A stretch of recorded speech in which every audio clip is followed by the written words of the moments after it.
Hello and welcome back to the top 10 medieval MOCs of the month. Today we're going to be taking a look at my favorite medieval MOCs made in April of 2024.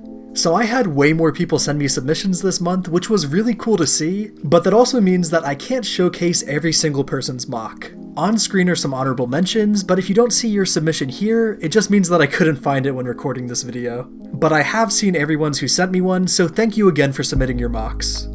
I'm working on some improvements to the format of this series, so hopefully I'll have a more organized way to accept submissions sometime in the future.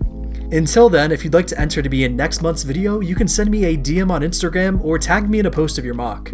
All of the artists featured today will be linked in the description of the video, so let's get into it.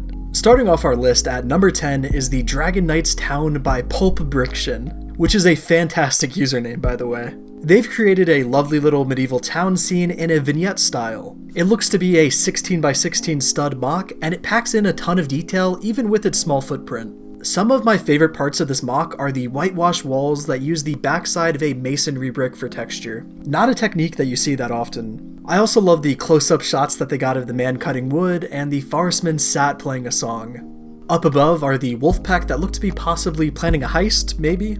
There's a lot of detail in this build for how small it is, and it's genuinely an impressive looking scene. Wolfpack has a ton of really clean looking vignettes on their profile, and I'd highly recommend you all go check them out. Their page is honestly a great way to get some inspiration for some of your own MOCs. Next up at number 9, we have the 2-in-1 Medieval Trebuchet by Brick Green. This MOC is, as the name suggests, a 2-in-1 model, meaning that you can either have the trebuchet in its functional working setting, or you can disassemble it into its transport mode, which is just such a creative idea. The trebuchet actually works as well, apparently being able to fire as far as 1 meter in distance. The designers said that they were trying to go for both historical accuracy and playability in the trebuchet, and I think they did a pretty decent job at that. This MOC is super impressive, and the amount of work that had to have went into making it both work as a trebuchet and a siege camp is nothing short of a miracle. This MOC is actually on LEGO Ideas, so if you'd like to see this become an official set, you can go vote for it. It's currently sat just above 600 supporters, so please go show it some love.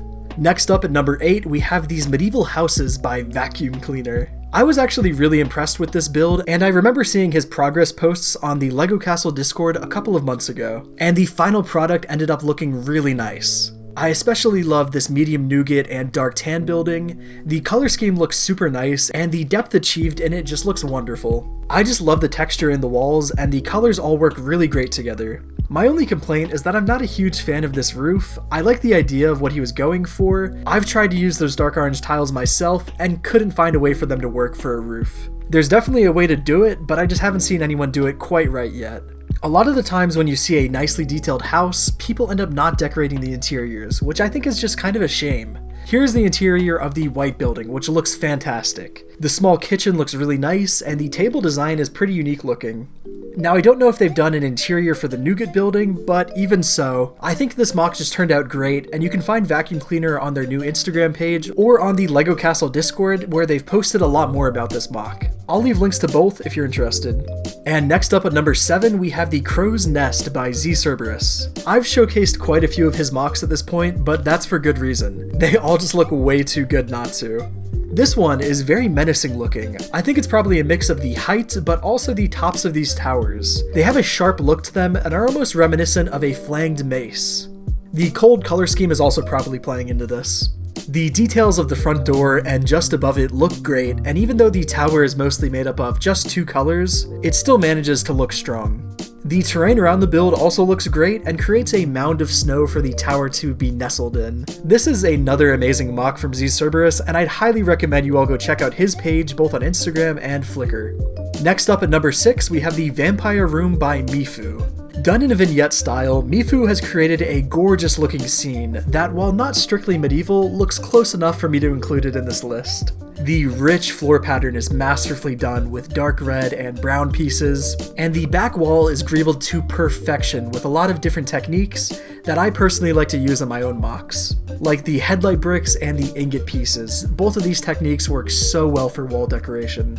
Along the wall are some printed tiles and some mounted swords as well. Something that I absolutely love about this build are these shelves that they've got in the back wall. That's not something you see people try and pull off in LEGO that often. It not only looks good, but makes sense in a vampire's study. You could imagine him having a ton of bookshelves like this.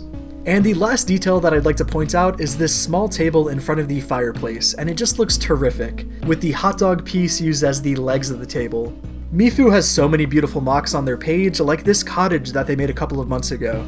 Please go check out their Instagram, linked below. Next up at number 5, we have this Wolfpack Cottage by Sosohanys. I'm personally not a big fan of this style of detailing, but I will say, it works out really nicely in this build. The whitewashed walls on the second level look nicely weathered, and it makes for a very convincing looking medieval house. The stonework below, I'm not as much of a fan of, but it matches the rest of the build, so it makes sense. The roof here I think looks the best, and they've gotten some great angles on it while still matching the aesthetic of the rest of the MOC. And the tree outside is densely packed with leaves, which just looks great. Also, the pack of figs that he's included in this build match really well with the MOC, which is something that I think is kind of underappreciated when it comes to MOC building. Having the style of figs match the build is more important than a lot of people realize. For example, the figs he's included here probably wouldn't look very good if the cottage was done in a less greebled style. You should all go check out Sosohanys' page. He's posted a lot of great MOCs, especially in the Wild West theme. And next up at number 4, we have the Wolfpack Fortress by Krokobricks. We've seen quite a few Wolfpack MOCs show up ever since the new figure came out, but this one is a little different. Most of the Wolfpack MOCs that I've seen have used mostly light gray, but this one has opted for a darker color scheme, and I think it paid off. The MOC keeps what made the original a classic, but has its own unique style to it. It's very reminiscent of a lot of the sets from the 90s, but still looks really modern in its parts usages and techniques. A great example of this is the staircase up to the bridge. It has a very slight curve to it, but that small change makes a big difference in my opinion. The small stream below is gently flowing down, and this entire scene just has a nice peaceful feeling to it. I don't know if you know what I mean, but I don't know, I get that feeling from the MOC. And I absolutely love this shot that they got of the inside of the fortress. The lighting just looks really wonderful here.